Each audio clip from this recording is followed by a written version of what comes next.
गेहूं के लिए 150 रुपए प्रति क्विंटल की वृद्धि की गई है। तकलीफ है आणि जिंदगी मरी जाओ। अभी अगले साल नानी की शादी करी थी, 2 लाख रुपए कर्जे माथे ना 8 क्विंटल सोयाबीन हुई है, क्या करेंगे? लेवाड़ा चीज का टूटते नहीं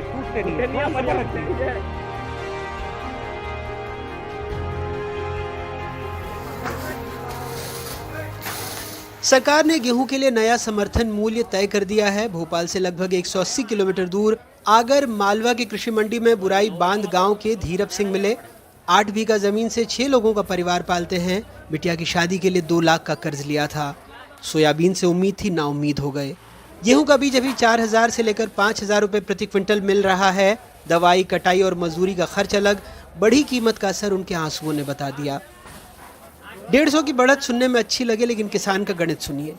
कहीं भी नहीं हो एरियो में कोई के लेन देन रहे तो वो तो पानी हट्टे बेचेगा, क्या सोसाइटी में गेहूँ देगा, 2 महीना में 1 महीना पैसा है, कहाँ तक इंतजार करेगा? जानते तो लाकड़ी मारू जाए, मशीन वाला का पैसा देना पड़े, दाटिया का पैसा देना पड़े, हमारे तो एंड टू एंड बेचना पड़े। ये मनी 1500 के बिके तो देना पड़े। तो कितना रेट आपको चाहिए समर्थन? हमारे 3 से ऊपर बिकना चाहिए। 4000 तक गेहूँ चली जाए तो हमारे पूरे नहीं। गेहूं पर एमएसपी 150 रुपए प्रति क्विंटल बढ़ गई है, यानी 2125 के बजाय 2275। जौ में 115 रुपए प्रति क्विंटल की बढ़ोतरी 1735 से 1850 रुपए प्रति क्विंटल। चना 105 रुपए प्रति क्विंटल बढ़ा, यानी 5335 से 5440 रुपए प्रति क्विंटल। मसूर 6000 से 6425, यानी 425 रुपए प्रति क्विंटल। सरसों तिलहन 4450 से 4650, यानी 200 रुपए प्रति क्विंटल की बढ़त। वहीं कुसुम 5650 से 5800, यानी 150 रुपए प्रति क्विंटल की बढ़त। देश में उत्तर प्रदेश में सबसे ज्यादा 9590 हेक्टेयर में गेहूं की बुआई हुई है। उसके बाद 7150 हेक्टेयर से मध्य प्रदेश का दूसरा नंबर है। कांग्रेस ने अपने वचन पत्र में गेहूं का समर्थन मूल्य 2600 रुपए देने का ऐलान किया है। हालांकि भोपाल के मिसरोद में जिन किसानों से हम मिले, उन सबको लगता है ये वोट की फसल काटने के लिए चुनावी ऐलान है। आजकल ऐसी हो गई है कि जो भी सरकार बिना लालच दिए तो राजनीति में आ ही नहीं पा रही है, चाहे वो कांग्रेस हो या बीजेपी हो। हर वर्ष 150 रुपये 25 रुपये बढ़ते हुए आए हैं। इस बार बड़ी 150 रुपये की बड़ी अमाउंट बढ़ाई है उन लोगों ने। वो तो चुनावी दौर है भैया, वो चीज़ें आप घोषणा करेंगे, उस पर अमल होता है नहीं होता वो बात का दौर है। बाकी 2125 रुपये जो है वो मूल फिक्स है। सरकार अगर सही फ़ायदा दे तो किसानों को बीमा भी मिलना चाहिए, किसानों को फ़ायदा खाद बीज में मिनिमम एक रेट मिलना चाहिए।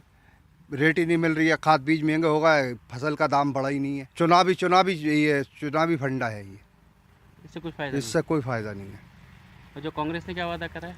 कांग्रेस ने 2700 का करा। कांग्रेस भी ऐसी ही है, कांग्रेस का भी कोई वो बड़ा वो नहीं है, वो भी चुनाव फंडे खेल रही है।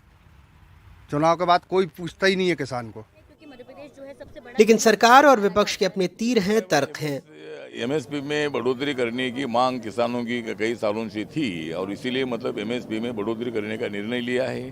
किसानों के हित का निर्णय है, उसमें इलेक्शन का कोई विषय नहीं है। मतलब इलेक्शन तो मध्य प्रदेश में हो रही है, इलेक्शन राजस्थान में हो रही है, छत्तीसगढ़ में हो रही है, तेलंगाना में हो रही है, लेकिन ये पूरे देश के किसानों का विषय था और इसलिए पूरे देश के किसानों को एमएसपी बढ़ाने से फायदा होगा। तो इसीलिए इस निर्णय का मैं स्वागत करता हूँ। बहुत बार अचानक जो कल्चरल कैलामिटी होती है वो होती है, अचानक बारिश आता है, उसमें किसानों की फसल बर्बाद हो जाती है। तो मुझे लगता है कि राज्य सरकारों ने उसका सर्वे करके उनका जो सर्वे करके उनको मदद करनी चाहिए।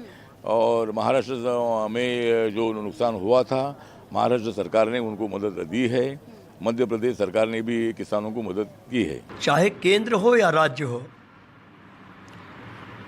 अब किसानों के प्रति वो हमदर्दी दिखा रहे हैं। तो मध्य प्रदेश का किसान यह नहीं भूला है कि 29,000 किसानों ने अब तक सरकार की किसान विरोधी नीतियों की वजह से, और यदि मैं बढ़कर यूं आगे कहूं कि किसान पुत्र शिवराज सिंह जी की नीतियों और कुनीतियों के कारण आत्महत्याएं की हैं, तो वो परिवार क्या सिर्फ एक एमएसपी बढ़ाने से उस गम को भूल जाएगा? सरकार किसानों के पसीने पर एमएसपी का निर्धारण करती है, लेकिन इसी पसीने की बम्पर कमाई भी उसे मिलती है। मसलन पिछले साल सिर्फ नवंबर तक 5 लाख मीट्रिक टन गेहूं निर्यात के लिए बंदरगाहों पर पहुंच गया था, जिसका मूल्य 700 करोड़ रुपए से ज्यादा था। जबकि 2021-22 के पूरे वित्तीय वर्ष में मध्य प्रदेश में यह आंकड़ा 1,76,000 मीट्रिक टन था, जिसकी कीमत 420 करोड़ रुपए थी। किसी भी राजनीतिक दल का भाषण किसानों के बगैर शुरू या ख़त्म नहीं होता, लेकिन तथ्य ये है कि चाहे कोई गेहूं को 2200 रुपये, चाहे कोई 2700 रुपये देने की बात कहे, लेकिन सालों पहले केंद्र और राज्य के बीच में ये समझौता हो चुका है कि अगर आप किसी भी फसल पर बोनस देंगे तो केंद्रीय पूल में ख़रीदारी कम हो जाएगी। किसान भी इसे समझता है, लेकिन चुनावी मौसम में अगर थोड़ी फसल कट जाए तो हर्जी क्या है, क्योंकि वैसे भी तो चुनाव के बाद किसानों को भाषणों तक ही सीमित रहना है। भोपाल से अपने कैमरा सहयोगी अभिषेक रिजवान के साथ अनुराग द्वारी, NDTV इंडिया।